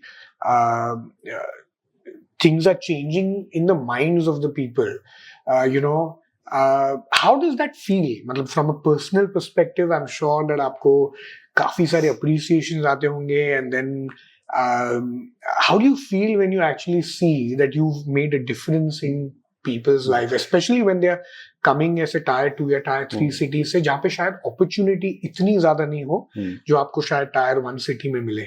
अभी मैं रुक के अपने आप को congratulate नहीं कर रहा हूँ क्योंकि अभी मैं ये कर रहा हूँ कि अभी जो दरवाजा है उसके अंदर मेरा अपना पैर फंसा है अभी तो अभी रास्ता बहुत लंबा है, ये एक शुरुआत है। End of course that is ये हम चाहते थे कि बच्चों की जिंदगी में फर्क पड़े, लेकिन मैं ये भी नहीं चाहता कि हम अभी से ये कि थपथपा करना शुरू, क्योंकि बहुत लंबा रास्ता है, इसको बहुत ग्रो करना है और उसमें कैपेसिटी टू ग्रो भी बहुत है, बिकॉज ये एक ऐसा स्पोर्ट है जिसमें फाइनेंशियल एंट्री बहुत लो है। Okay. आपको कोई स्पेशल किस्म के जूते नहीं खरीदने पड़ते, बैट नहीं खरीदना पड़ता, आप एक मोहल्ले में एक टेबल लगा दो, पूरा मोहल्ला खेल सकता है और जगह भी कम चाहिए, जिम में लगा दो तो पूरा जिम खेलता है। सो इसका फाइनेंशियल एंट्री पॉइंट बहुत लो है। इसके प्लान्स हमारे जो इसके प्लान्स हैं इसके लिए बहुत बड़े हैं। और अभी सबसे अच्छी बात क्या है, फर्स्ट सीजन के बाद, जो फर्स्ट सीजन से पहले था वो सब लोग घबराए हुए थे कि पता नहीं क्या, चैनल वाले भी घबराए हुए थे कि पता नहीं क्या होगा। ओके तो हमने कर दिया, लेकिन ये कैसा होगा। लेकिन वो पहले दिन के बाद वो घबराहट चली गई। उनको ये था कि उन्होंने सब कुछ ठीक है, उनको ये था पता नहीं छोटा सा टेबल लगा के, चादर लगा के, पता नहीं कैसा वो प्रोडक्शन करेंगे। But I always new in my mind कि इसको कैसा करना है। बट सी, कई बार बहुत मुश्किल है। आप जितने भी इलिस्ट्रेशन बना ले कि लोगों को समझाना मुश्किल है, तो वो तभी समझते हैं जब वो देखते हैं। लाइक दे से the proof is in the pudding. तो एक अच्छी बात ये है कि हम जो भी कर रहे थे, जब जो भी बोल रहे थे, वो अभी लोगों को मालूम है कि हाँ ये एक प्रोडक्ट, एक खेल ऐसा है जो इन्होंने बड़े तरीके से लेके आए हैं, बड़ा बनाया है इन्होंने, और लोग देख रहे हैं। सबसे इम्पोर्टेंट बात ये है, देखिए पहले सीजन में मैं कई बार ये बोला था कि पहला सीजन हमारे लिए रेवेन्यू गेम नहीं था, आई बॉल गेम था। आपको लोगों के आई बॉल्स इकट्ठे करने हैं, क्योंकि हमारे देश में पीपीवी नहीं चलता, पेपर व्यू वगैरह नहीं है। वो कॉन्सेप्ट ही नहीं है। कॉन्सेप्ट ये है कि कितने लोग देख रहे हैं और वो आप अमाउंट फिर स्पॉन्सर उसके लिए आपको वो देते हैं। करेक्ट। तो यही था हमको कि ज्यादा से ज्यादा लोग इसको कैसे देखें फर्स्ट सीजन में, वही हमारा एम था। एंड आई थिंक उस एम में हमने पहला कदम अच्छा रखा है। Definitely, I think, yeah, obviously, because at the end of the day, especially जब भी आपके पास काफी सारे bigger vision होगी and bigger whatever ideas, as you say, that you want to take it very far, then actually सबसे ज्यादा infusement आपको then in terms of capital ही चाहिए, and which can obviously only come as sponsorships and tie-ups and XYZ. थोड़ा technical aspect के बारे में भी थोड़ा एक्चुअली बात करते हैं. The reason is because I think as I said in the beginning as well, I don't know, there is a possibility that lot of people know that you are a underwater photographer as well, जो आपने काफी पहले मतलब, and not just underwater photographer but photography in general also शौक है. लेकिन हाँ, क्योंकि अंडर वाटर फोटोग्राफी है तो एक अलग सी चीज है, तो लोगों को वो याद रहता है काफी. एब्सोल्युटली, या बिकॉज सो यू नो, अभी जब ये टाइप का स्पॉट आप ब्रॉडकास्ट करने के लिए जब डिसाइड करें या करते हैं, देन बिकॉज ये अनकन्वेंशनल स्पोर्ट है, not like cricket, not like football, जहाँ पे production teams, production channels and all of them, उनको काफी सारा आइडिया होता है कि what is the sort of setup which is required, and then it kind of flows from there, of course. Technically, how difficult was it, or what did you do in terms of bringing out this whole atmosphere in this league? Because I think, as you say, because मैंने भी देखा है, and it is a lot about, you know, the adrenaline, it's about the vigor. So how did you work on that? See, I think in any kind of content, good content, not just social media content, जो camera पे, you know, in good, highly produced content, ये होता है कि camera का कौन सा angle कब होना चाहिए और मूवमेंट कब होना चाहिए, blah blah blah, all of that, like in films also. Right. You know, and I have to say, I mean, luckily we had very good partners. Sportsworks was doing the video production, बहुत अच्छे हैं, तो उन्होंने कई sports किए हैं, तो उनको भी मालूम था कि इसके लिए थोड़ा सा कुछ अलग वो सोचना पड़ेगा, और उन्होंने हमारे एक दो और थोड़े से छोटे टूर्नामेंट्स किए थे. लेकिन उनके साथ मैंने कई बार बैठ के डिस्कस किया कैमरा मूवमेंट वगैरह. जैसे जब खिलाड़ी बाहर आता है, तो मैंने उनके साथ यही बात किया, मेरे लिए एक वो जैसे फिल्म सीन है, वो उसको मैं वैसा ट्रीट करना चाहता हूँ कि जब बाहर आ रहा है खिलाड़ी तो कैमरा पहले पीछे से आएगा, यू नो, फिर उसको इस पॉइंट पे हम आगे से उसको जिमी जिप पे उठाएंगे, और ये आगे आएगा, यहाँ पे वो खड़ा होगा और बाबा जो भी करेगा, और जब टेबल पे आएगा तो वो हम उसको क्लोज अप पे जाएंगे. जब वो हाथ मिलाते हैं तो उनका जो क्लोज अप है, एक इसका फेस का जाएगा, एक इसका फेस का जाएगा. तो एक वो नॉलेज था. ऑफ कोर्स जब मैंने फिल्म्स डायरेक्ट की हैं, उससे भी पहले ऑफ कोर्स मैं फोटोग्राफी काफी कर चुका था. नाइकॉन के साथ काफी सपोर्ट भी रहा है. अब इसमें भी उन्होंने BTS वगैरह काफी कुछ नाइकॉन के साथ आया था, उन्होंने शूट किया है. तो एक मुझे लेंस का एक थोड़ा समझ था. मैं ये नहीं कहूँगा कि मैं बहुत, बट समझ था, you know, block lens, zoom और अलग जो उसके वो हैं, तो कॉम्पोजिशन कैसे क्या होना चाहिए. मैं ये नहीं कह रहा हूँ कि मैंने लोगों को बोला, मैं किसी और का क्रेडिट नहीं लेना चाहता. स्पोर्ट वर्क ने बहुत अच्छा काम किया है, लेकिन क्या है, जब ये हो कि मुझे भी समझ है और मुझे भी मालूम है कि मुझे क्या करना है, तो उनका भी काम आसान होता है और उनका जो एक लेवल है वो और भी हायर हो जाता है। तो एक वो था, क्योंकि फोटोग्राफी की हुई थी, कॉम्पोजिशन का थोड़ा सा आइडिया था, डायरेक्शन किया हुआ था, ये सब चीज़ें, तो उससे काफ़ी एक मदद मिली है इसमें, क्योंकि जैसे मैं बोला था ये भी कंटेंट है, ये स्पोर्ट्स एंटरटेनमेंट है। और जब आप एक लॉन्ग फॉर्म कंटेंट कर रहे हैं, नॉट शॉर्ट फॉर्म, जब लॉन्ग फॉर्म कंटेंट कर रहे हैं, आपको हमेशा ये ध्यान में रखना पड़ता है कि आप लोगों की नज़र कैसे रख रहे हैं, राइट। उस वक्त वो क्या सोच रहे हैं, क्या आप उनको होल्ड कर पा रहे हैं, और उस वक्त लॉन्ग शॉट होना चाहिए, क्या वो चाहेंगे कि अभी क्लोज जाएं, क्या आप उनको जानबूझ के रोक रहे हैं, अरे यार क्लोज की नहीं, आप उनको थोड़ा लचका रो फिर close, so all of these things. तो मैं ये नहीं कह सकता कि मैंने हर उसमें, क्योंकि उनके साथ मैंने ऑफ कोर्स एक काफी हमने बातचीत की और हर चीज का वो एक आइडिया था और काफी हमने इन चीज के ऊपर डिस्कस किया, लेकिन फिर मैंने जब चालू हुआ उनके ऊपर छोड़ दिया। राइट।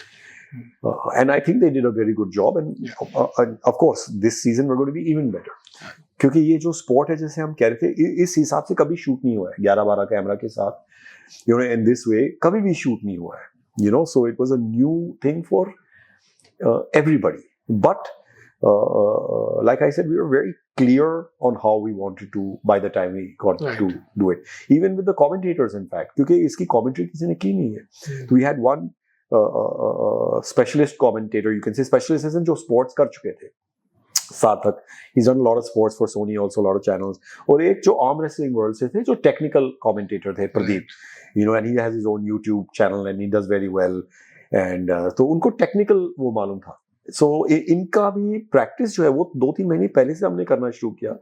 क्यों? क्योंकि ये पहली बार लोग सुन रहे थे, तो हमको ये था कि जो कॉमेंट्री है उनको भी ध्यान रखना है कि जो लोगों को बता रहे हैं वो अगर कोई टेक्निकल टर्म बता रहे हैं, लोगों को हो सकता है वो ना समझ में आए, करेक्ट? तो आप किस पॉइंट पे क्या समझा रहे हैं और कितना, और थोड़ा सा फन एलिमेंट भी रहना चाहिए। तो ये सब चीजें उन्होंने भी वेरी नाइसली, उन्होंने 2-3 महीने वो किया प्रैक्टिस, हम उनको रिव्यू करते थे, फिर बात करते थे अगर ये थोड़ा ये ऐसा, तो जब तक हमने शुरू किया वो भी एक दूसरे के साथ कंफर्टेबल भी थे, उनको भी मालूम था कि कैसे करना है, तो लोगों को कमेंट्री भी बहुत अच्छी लगी है, बट इस वजह से लगी है क्योंकि हमने उसके ऊपर काम किया है। Right. It's very interesting actually because जैसा आपने बताया कि something like this was not really done before, and when you are doing something for the first time, then you always have to set such a strong platform and base, which is what I believe as well, and I always tell my teams as well कि एक पहली बार जब भी आप कुछ कर रहे हो तो उसका बेस और प्लेटफॉर्म इतना स्ट्रांग होना चाहिए that you don't have to go and sell it the next time, one either outside or even if you're doing something technically as well, it needs to be sound so that you know that even if somebody else or some clog in the wheel changes, then everything still sits into place. So it's quite interesting actually. It's also very interesting to know कि ये मतलब because I can see the passion जो आप जिस हिसाब से बात कर रहे हैं, जो बाहर आ रहा है, even when you're talking about the angles and all. So normally from a camera perspective as well, or even from a technical perspective, मतलब when you draw the comparison between a conventional, मतलब as in like I would say a mass market sort of a sport, and in comparison with this, then what does the setup look like? Like I know for a cricket, if you can just draw a little bit. Yeah, of course. See, I'll give you an example. It's because the sport भी थोड़ा सा अलग है.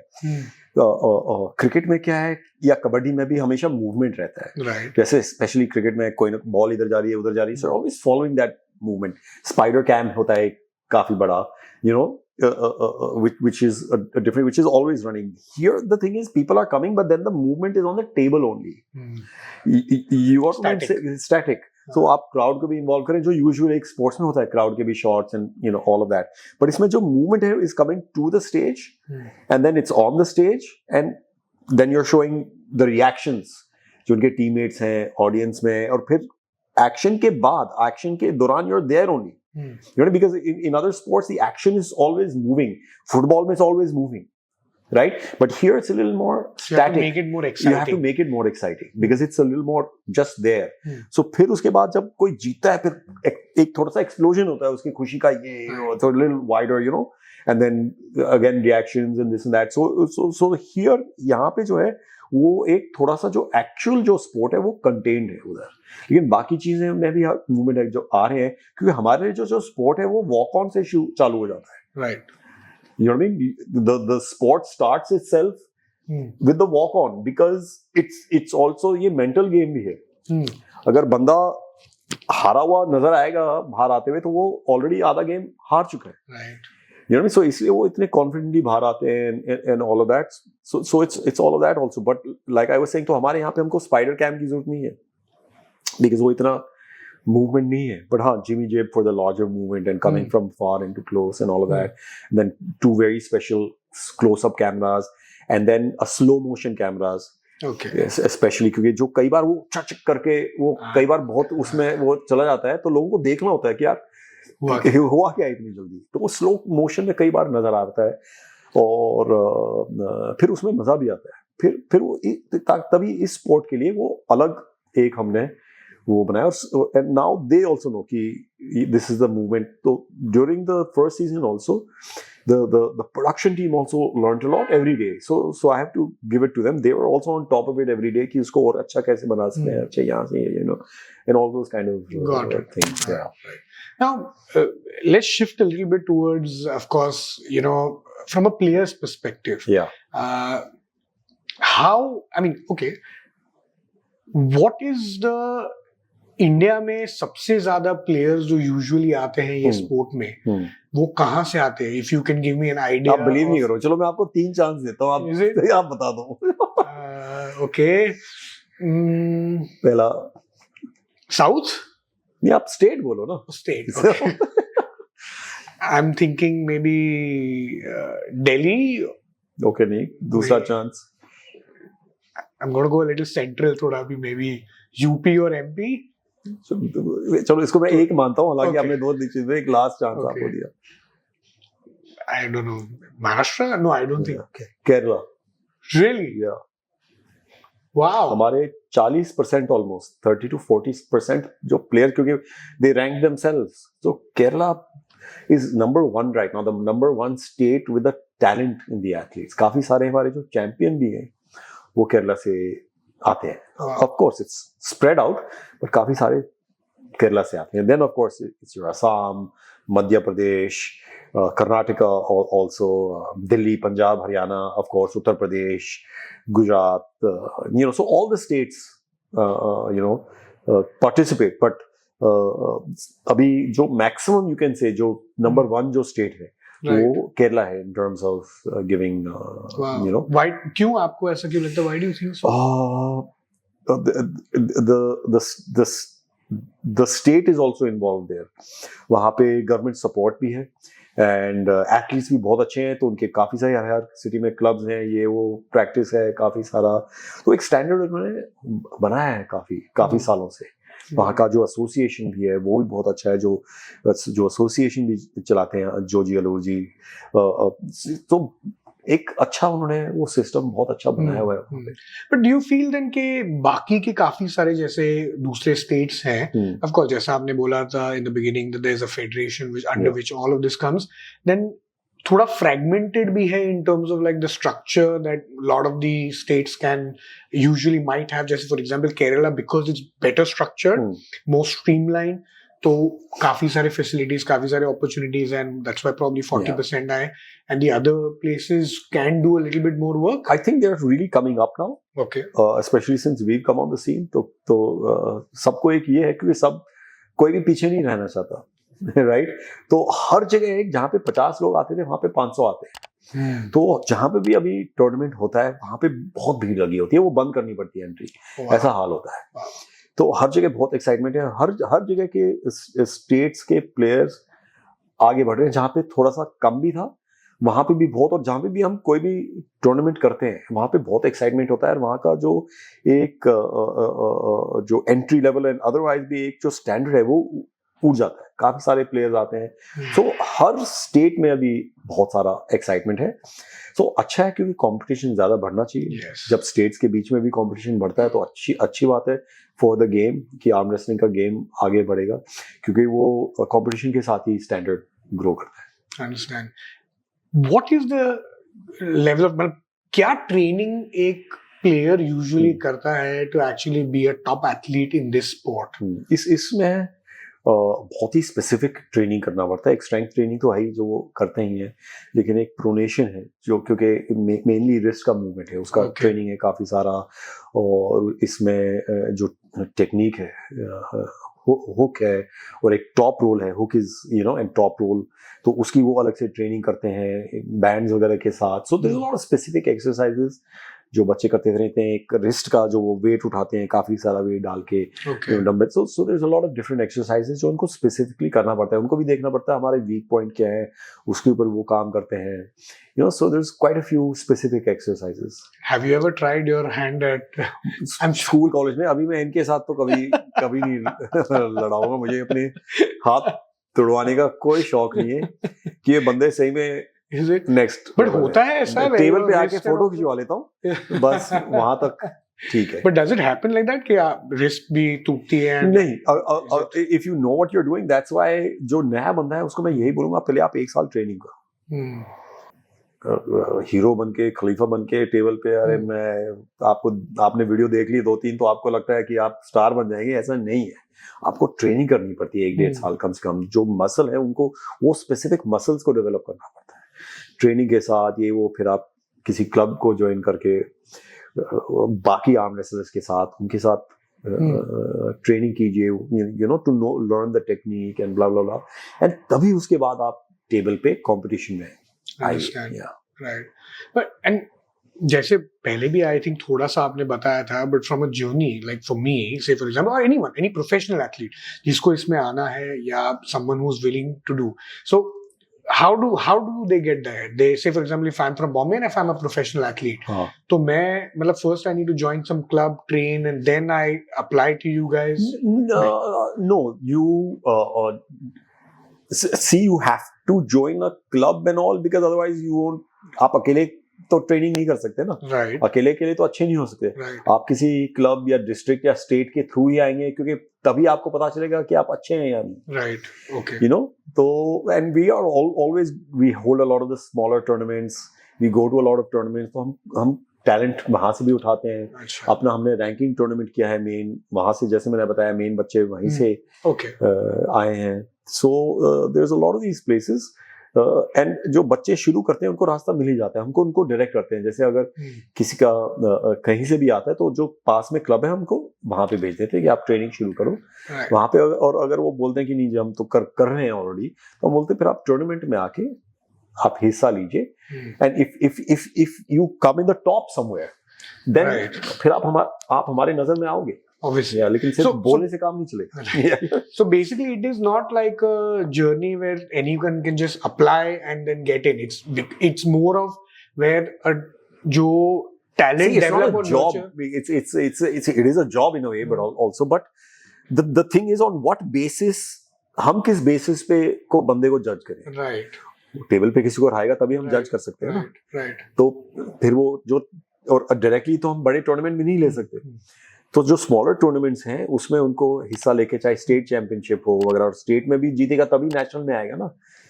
तो इस state championship में या जो स्मॉलर टूर्नामेंट्स अलग अलग सिटीज में हम करते रहते हैं, उनमें वो आके वो अपना if they are good enough, फिर वो टैलेंट नजर आ ही जाता है। अंडरस्टूड।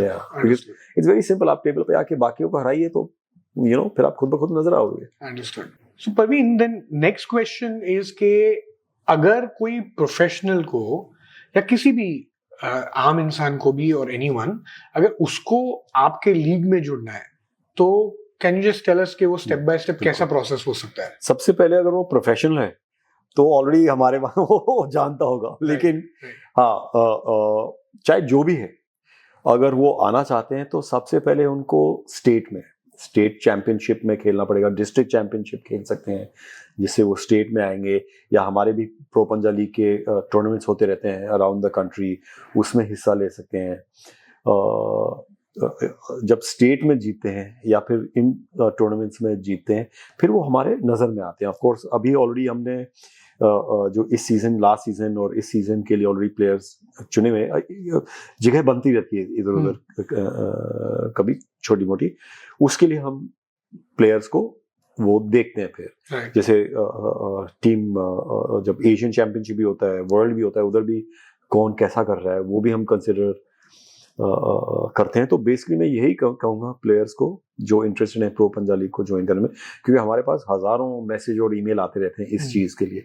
तो बहुत अच्छा आपने पूछा कि आप अपने स्टेट जो आपकी एसोसिएशन है उनके इन टच में आइए, और अगर डिस्ट्रिक्ट चैंपियनशिप हो रहा है तो डिस्ट्रिक्ट चैंपियनशिप में भाग लीजिए, नहीं तो डायरेक्ट स्टेट चैंपियनशिप में भाग लीजिए।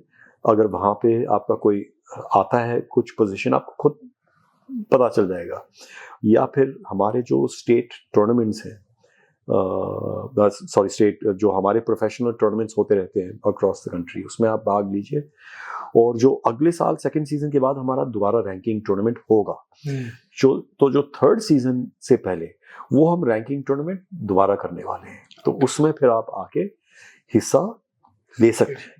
लेकिन ऐसा कोई सड़क से उतर के बोलेगा मैं करना चाहता हूँ, ऐसा नहीं है, क्योंकि इतना आसान गेम नहीं है जितना लोगों को कई बार लगता है। इसमें स्टैंडर्ड बहुत बढ़ चुके हैं, कंपटीशन बहुत है। तो मैं यही बोलूँगा आपको दोबारा, स्टेट चैंपियनशिप या हमारे जो ऑल्टरनेट जो हमारे टूर्नामेंट्स होते रहते हैं उसमें आप भाग लेके फिर उसके थ्रू आइए। Understand, great. Long term vision in terms of what क्या है आपका? मतलब आई नो दैट आपने बोला स्टार्टिंग में दैट अभी you just got your foot in the door and it's a long journey. Where do you visualize this really going? सबसे पहले तो ऑल इंडिया में बहुत ग्रो करेगा, अभी तो शुरुआत है। आफ्टर सम इयर्स टीम्स वगैरह हम बढ़ाने शुरू करेंगे, अभी ऑफ कोर्स शुरुआत है। एंड ज़्यादा मैं इतना भी मैं नहीं बोलना चाहता इसके बारे में, क्योंकि मैं इसमें भी बिलीव करता हूँ हमेशा कि प्रॉमिस लेस डिलीवर मोर। प्लस क्या है कि आप ज़्यादा अपने प्लान्स के बारे में बताते हैं तो एक तो लोगों की नज़र भी लगती है, और ये इसको तो आप पूरे सोशल मीडिया पे वो डालेंगे। Right. तो एक थोड़ा सा वो जो कहते हैं ना वर्क इन द शैडोज, उसमें थोड़ा सा काम करना पड़ता है। लेकिन मैं इतना ज़रूर बोलूँगा कि प्लान्स हमारे काफ़ी एम्बिशियस हैं, लेकिन अनरियलिस्टिक नहीं है, क्योंकि वो हम स्टेप बाय स्टेप्स सब कर रहे हैं। एक हमने लोगों को अपना you can say proof of concept दिखा दिया है कि we know what we are doing. एक ये भी दिखा दिया है कि we are foremost in the world right now in doing it. एक दुनिया का सबसे बड़ा प्रोफेशनल टूर्नामेंट हमारे यहाँ भारत में होता है, तो एक बहुत बड़ी बात है ये। तो अभी रास्ता काफ़ी लंबा है, 1-2 साल इसको हम पहले एस्टैब्लिश करेंगे, और फिर एक explosion of growth you can से जो एक सोच रखा है पूरे भारत में, जो ऑलरेडी ग्रास रूट लेवल पे काफी हद तक हो रहा है। अभी मेरी जब भी किसी से बात होती है कई बार, और कई फोन भी आते हैं, जैसे हम राजविंदर राठौर जी से भी उनको इनवाइट करने गए प्रो पंजाब लीग के लिए, and very sweetly he agreed and he came also with his son who is also a sportsman and shooter। और सबसे पहली बात बोली, यार तुम्हारे वीडियो बड़े नजर आते हैं आजकल इंस्टाग्राम पे, वो सर्च हो ऑर्गेनिक में। राइट। मैंने कहा थैंक यू सर, क्योंकि this is the biggest complement कि जो हम कर रहे हैं उसकी वजह से एक वो आप ऑर्गेनिक सर्च में नजर आता है, तो गेम पॉपुलर हो रहा है। So there is a huge एक ग्रोथ हमने इसके लिए सोच रखा है। एक पाथ है भारत में। सबसे पहले अपने यहाँ पे स्ट्रॉन्ग होना पड़ता है, और फिर इधर उधर नजर जाती है। Of course. Yeah, no, I agree. I mean, are you a superstitious person like that? Do you believe nazar or ye? Because मैं superstitious I also believe, that's yeah. what I'm asking. I don't think that's a superstition. I think that's an energy. Okay, yeah. क्योंकि कई लोग हैं जो नहीं चाहते आप अच्छा करें। True. तो उनकी जो वो एनर्जी एक है, वो सुपरस्टिशन नहीं है। तो मैं नहीं चाहता कि मैं किसी के उसमें मैं चुपचाप अपना काम करता रहता हूँ। ये है क्योंकि अनफॉर्चुनेटली हमारी दुनिया है कि जो भी अच्छा करता है उसको वो करने की साला वो उसने कैसे कर दिया, वो एक है हमारे यहाँ पे। No, the reason I asked is because ये मतलब मैं I also believe in similar sort of a perspective, and मैं बहुत बार मेरी वाइफ के साथ मेरा ये बहुत कभी-कभी ऐसा होता है, तो वो हमेशा बोलती है ये क्या in today's day and age ये सोच रखना is very different, so I that's the reason। I'll tell you, जैसे एथलीट्स भी जो है पूछते रहे सर क्या है ये, उनको भी मैं बोलता था तुम आप ट्रेन करो बस, बाकी मेरे ऊपर छोड़ दो। और अभी वो उनको समझ में आ गया है बिकॉज जब भी मैंने जो भी बोला है कि तुम अभी देखो क्या होगा, जो उन्होंने सोचा था उससे ज्यादा ही हुआ है हमेशा। तो उनको भी अभी बिलीव नहीं हुआ है कि यार एक, जब हमने एक कसिनो बोट के ऊपर जब वो किया था, वही उनको बिलीव नहीं हुआ था। जब हमने पहला ही टूर्नामेंट किया था दिल्ली में त्यागराज स्टेडियम में, वही इतना बड़ा स्टेज, प्लेयर्स बोल रहे थे, उन्होंने यही बोला। और सबसे पहली बार उनके लिए बसेस और ये वो जो उनका आता, इतना बड़ा स्टेज, तो कई प्लेयर्स ने बोला सर कि इतना आपने ब्रेकफास्ट वगैरह किया था, हमने खाया ही नहीं, कि हम तो स्टेज को ही देखते रहे कि एशियन गेम्स, हमको लग रहा था कि एशियन गेम्स जैसा हो रहा है, तो हम गए ही नहीं खाने के लिए। सो सो हमेशा ये रहा है कि आप चुपचाप आप करो, इस बिलीफ में रहो कि आप जो कर रहे हो लोगों को देखने के बाद समझ में आ जाएगा। ग्लोबल पर्सपेक्टिव से, लाइक जैसे बोला आपने कि this is the most professionally और द मोस्ट बिगेस्ट लीग जो ये स्पोर्ट में है, from a global perspective athletes wise, Indian athletes जो है, वेयर डू दे स्टैंड? और if you can just give us a breakdown of which are the top countries which जो सबसे best athletes हैं 1 से लेके maybe 5, and where does India stand in any of those? See, India is growing now a lot. Again, जब से एक excitement आया है लास्ट 4 साल में आर्म रेसलिंग के लिए, जब से लोगों को लगा है कि आर्म रेसलिंग में एक फ्यूचर बहुत अच्छा है, तब से हमारे अच्छे खिलाड़ी भी इंटरनेशनल कंपटीशन में जाने लग गए। उससे पहले वही जाते थे जो अफोर्ड कर सकते थे। तो कुछ जैसे लास्ट ईयर एशियन में भी हमने एक अपनी तरफ से थोड़ा सा बच्चों को 10-15 बच्चों को हेल्प भी किया था, थोड़ा सा जो अमाउंट था उसमें से कुछ अमाउंट हमने बेयर किया था। तो कुछ ऐसी चीजें हैं जो हम कर रहे हैं। और एक ये है कि स्टैंडर्ड भी बढ़ा है काफी, क्योंकि कंपटीशन बढ़ा है। लेकिन फिर भी मैं ये नहीं बोलूँगा कि हम टॉप पे, मैं बताता हूँ टॉप पे जो मेन नेशंस हैं, मैं बोलूँगा कि कजाकिस्तान इज नंबर 1, एंड फिर आपके बाकी भी सेंट्रल एशियन कंट्रीज आते हैं, Kyrgyzstan, Uzbekistan, Georgia is huge, वो कंट्रीज, फिर यूएसए, कनाडा में भी कई सारे प्रोफेशनल प्लेयर्स अच्छे हैं, उनकी एमेच्योर टीम भी ठीक है, लेकिन प्रोफेशनल्स काफ़ी हैं, अमेरिका। तो these are the, you can say, top जो 6-7 जो कंट्रीज हैं। लेकिन इंडिया बहुत आगे बढ़ रहा है, बहुत जल्दी।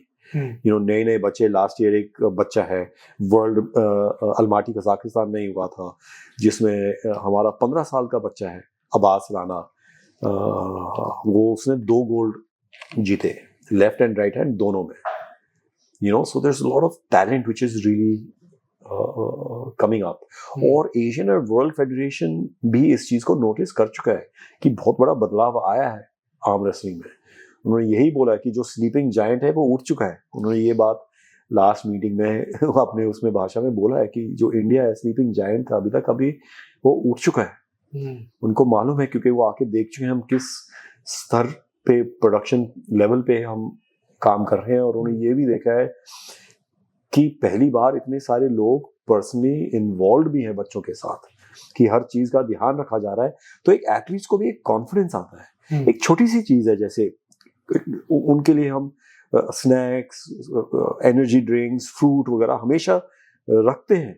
मैं और प्रीति पर्सनली अपने कमरे में रखते थे, उनको बोलते थे कि कभी भी आके उनके लिए रखते थे। फिर वहां पे स्टेडियम के साइड पे कि ये तुम्हारे लिए, anything else you need also, that we are there personally taking care. छोटी छोटी चीजें हैं समटाइम्स ये, the athletes just need to feel sometimes कि there is somebody there for them.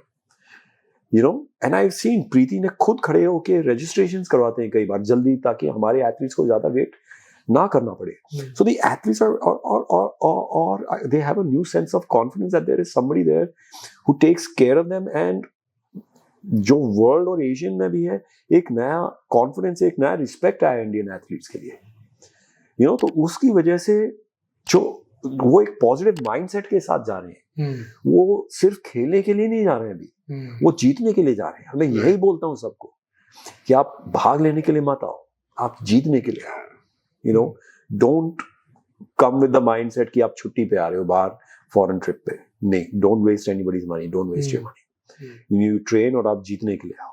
So that is the mindset that we are trying to keep everybody in now. Understand. Actually मैं पहले आपको पूछना भूल गया, Has the sport originated in India? Where has the sport originated from? There is, see, everybody has their own story on that. Right. हमारी of course तो यही है कि हाँ भारत में ही हुआ है. Right. भारत का खेल है, लेकिन ये अलग अलग इजिप्शियन के वहाँ पे भी हायरोग्लिफिक्स में एक वो है कि दो लोग आर्म रेसलिंग करते हैं. अलेक्जेंडर की आर्मी में जनरल्स चुने जाते थे through arm wrestling.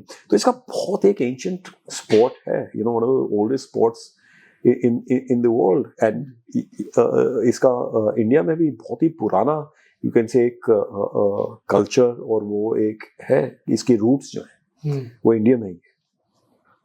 Interesting. Yeah. Now let's talk a little bit in terms of commercials as well, because I know जैसा पहले भी हमने थोड़ी बात की कि in order to realize a broader vision, in order to do big things, Yeah. जैसे ambitious as well, and to realize your ambition, you obviously always require a lot of capital infusement. Yeah. And I know that, of course, Sweeney Shetty he also came in as one of the. He took a stake, I think, last year in this pro league. Yeah. So from where are you at in that respect? Do you feel that league अभी एक ऐसे stage पे, या of course because शुरुआत ही है, but एक ऐसे stage पे पहुंची है where in commercially you feel के okay there is still, I am okay now, I can still do a lot more, और is there still something that you wish कि काफी अभी और भी उसमें भी काफी आपको अभी जरूरत है? सी देयर आर सुनील जी के आने से ऑफ कोर्स काफी फर्क पड़ा है, and as he brings a lot to the table as a mentor also, in his connections also. अभी लोग हमारे अंदर इन्वेस्ट करने में भी इंटरेस्ट हुए हैं, 2-3 जगह बात भी हो रही है, of course, and it's all about scale sometimes, how fast do you want and what training, and there's a couple of जो अलग-अलग जो वो planning जो होता है depending on what stage and everything. And so मैं यही बोलूँगा कि ऐसा नहीं है कि अभी हम सेल्फ सफिशिएंट हैं, इन्वेस्ट कर चुके हैं, अभी भी कर रहे हैं, but of course to grow even faster, there's no and we are attractive enough right now that because people know that लोग देख रहे हैं और काफी लार्ज तादाद में देख रहे हैं, वो कॉन्वर्सेशंस ऑलरेडी शुरू हो चुके हैं, I can say. Right. Even from a player's perspective as well, जैसा आपने पहले बोला कि this is not the primary breadwinning scenario for players. When do you see that changing? आपको कभी लगता है कि at what stage or at what point in your seasons will that be that okay, the athlete will actually leave their regular work behind and feel okay, now it's really time for me to do this professionally, because you can do so much more. It's not just about being commercially viable inside the league. It comes with so many other opportunities outside as well. कई players तो already कर रहे हैं, क्योंकि वो social media से भी इतना बना रहे हैं कि उनको कुछ और करने की जरूरत नहीं है, वो इससे भी कमा रहे हैं और सोशल मीडिया, तो कई प्लेयर्स का ऑलरेडी शुरू हो चुका है. बाकी मैं कहूँगा 2-3 साल में ऐसा जरूर होगा जिसमें अगर वो चाहें तो, मैं ये नहीं कह रहा हूँ कि वो छोड़ दें, क्योंकि कई बार क्या होता है वो अभी हमारा लीग का जो समय है इतना लंबा नहीं है कि उनको वो लीव लेने में प्रॉब्लम बढ़ जाए. तभी सब के सब अपना वो लीव बचा के वो 3 हफ्ते के लिए वो लीव अपना बचा के यूटिलाइज उस टाइम वो करते हैं, और बाकी भी बहुत सपोर्ट मिलता है उनको अपने काम से, क्योंकि उनके काम वाले भी जब देखते हैं उनको कि वो आके जीत रहे हैं या उसमें हैं, तो it's good for that company also, because it's brand building for that company कि उनके यहाँ पे एक प्लेयर खेल रहा है यहाँ पे प्रो पंजा लीग में. लेकिन मैं ये बोलूँगा 2-3 साल में जरूर ऐसा हो जाएगा जब ऑक्शन शुरू हो जाएगा, when bidding starts and everything, when players start to really make good money. आप देखिए कबड्डी में भी वो एक काफी स्मॉल अमाउंट से चालू हुआ था, और अभी आप देखिए जो मेन प्लेयर जो सबसे हाईएस्ट प्लेयर लास्ट ईयर मेरे ख्याल से पवन शरावत को 2.25 या 2.5 करोड़ में the Telugu Titans picked him up. So that's great, तो वो थोड़ा वक्त तो लगता ही है, लेकिन 2-3 साल में ऐसा हो जाएगा मेरे ख्याल से, where they can start to be more comfortable with the with what they're getting from Punjab. as well. Understand. Right. And from a grassroots level perspective also, do you think कि काफी development वहाँ पे भी अभी भी जरूरत है, and it is still at like what do you call, because कोई भी sport होता है और वो sport को really propel करना होता है अगर हमें आगे, then obviously the investments definitely need to go at the grassroots level. Yeah. Do you think that there is enough that's happening in this sport at this point outside of the efforts that you were putting? Yeah. See, there can always be more, but now the good thing is everybody's energized. सब arm wrestling club खोल रहे हैं, सब academy खोल रहे हैं, which is great for the sport. You know, tournaments बहुत हो रहे हैं, you know, so small tournaments everywhere because people are getting involved now. So that is really exploding. It can be, of course, much more. You can never be satisfied कि बहुत हो रहा है.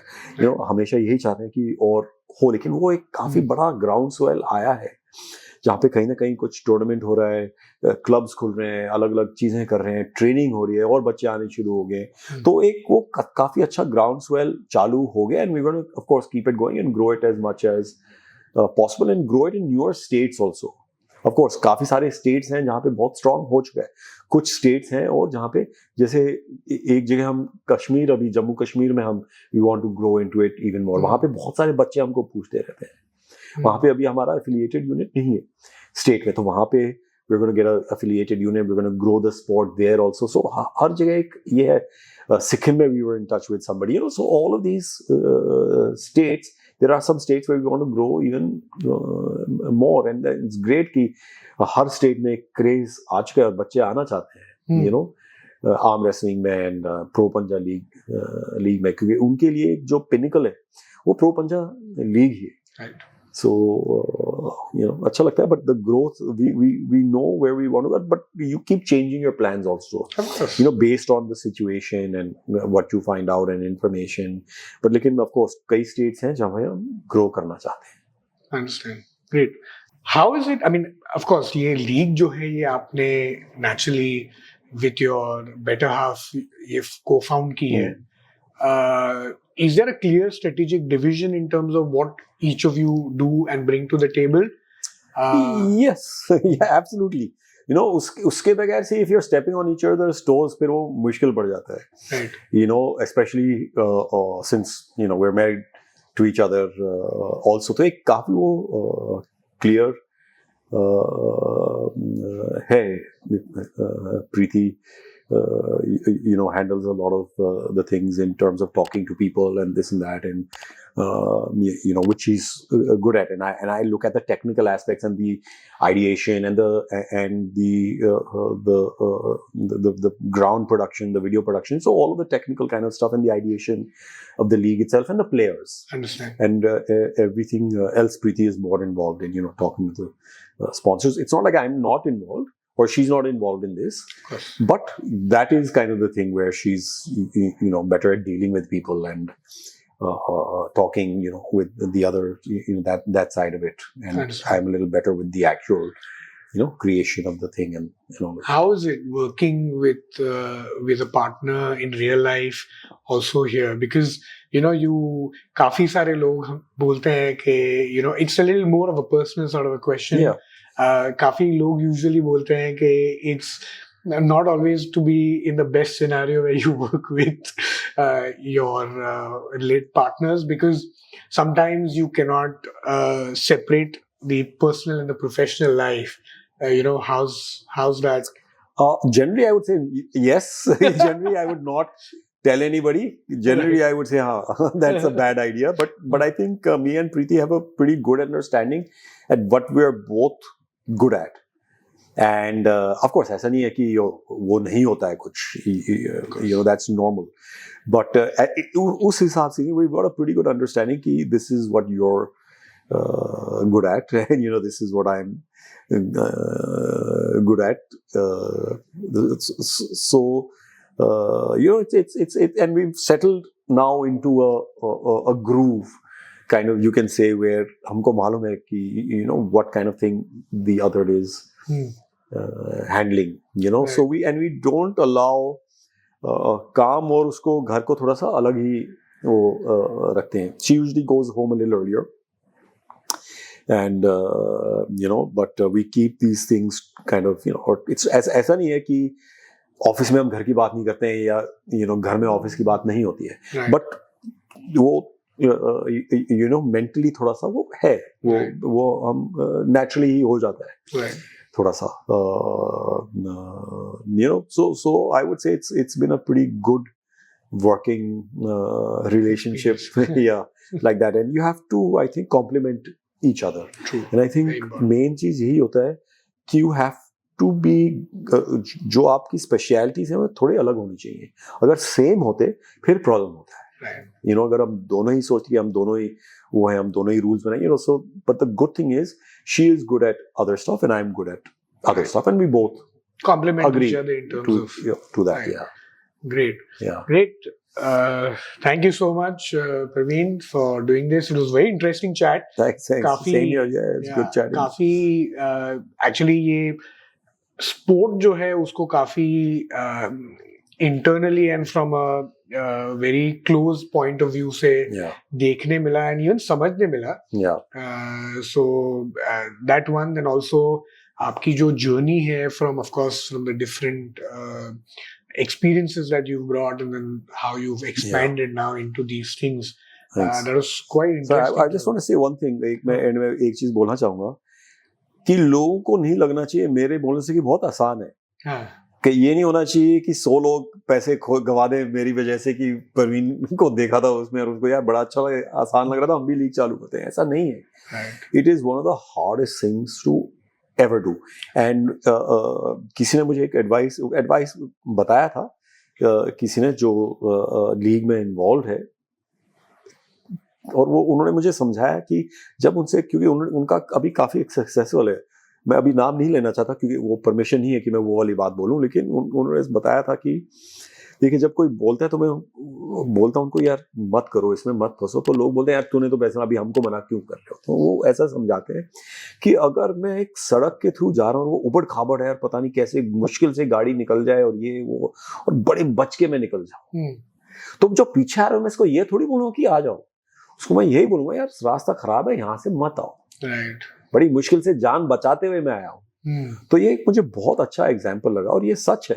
Right. You know I mean, इसमें बहुत उतार चढ़ाव हैं. ऑफ कोर्स इसमें आप ये देखते हैं कि आपका उसको देखने का नजरिया कैसे और आप हैंडल कर सकते हैं या नहीं, सो लेकिन किसी और को मैं यही नहीं बोलूंगा कि हाँ करेक्ट. हाँ, मतलब कोई ये सोच के ऐसे नहीं हाँ, कि आपने किया है तो रेप्लिकेट करके डायरेक्टली. एंटरप्रेन्योरशिप सबको मालूम है आसान नहीं होता. Yeah, it's the most difficult. It's the most difficult thing, and you have to really be prepared, before entering. तो मैं इतना ही बोलना चाहूँगा end में.